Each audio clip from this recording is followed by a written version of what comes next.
The World Trade Center is located in the financial district of Lower Manhattan, New York City. This is the view of the World Trade Center complex today. This is where the old-time and famous Twin Towers were located. The Twin Towers were the world's tallest building from 1971 to 1973. The height of the North Tower was 1,368 feet and South Tower was 1,362 feet. The One World Trade Center building today is the same height as the North Tower without the spire. Twin Towers each had 110 floors. Let's go back to before 9/11 attack.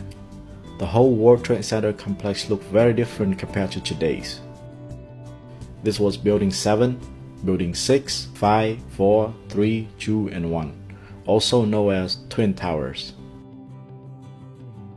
Under the ground there was a layer of slurry wall around this complex.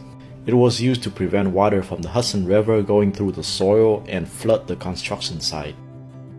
There were 6 levels of floors under the ground. The foundation of the Twin Towers went 70 foot deep down to the bedrock.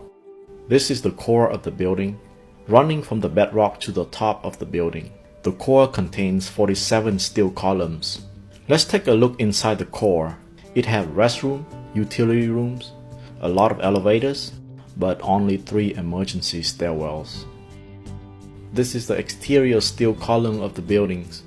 This is a floor system. It was made of lightweight steel and concrete. All of these parts held the building together in place.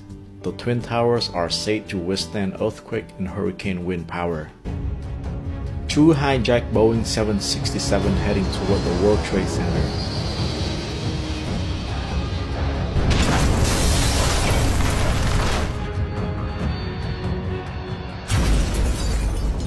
First plane crashed into the North Tower from the north face. Second plane crashed into the South Tower from the south face.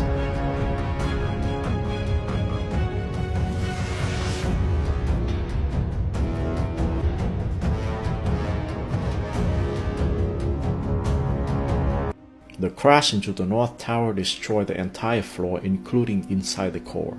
Fire spread everywhere. All elevators stopped working and all 3 emergency stairwells also destroyed.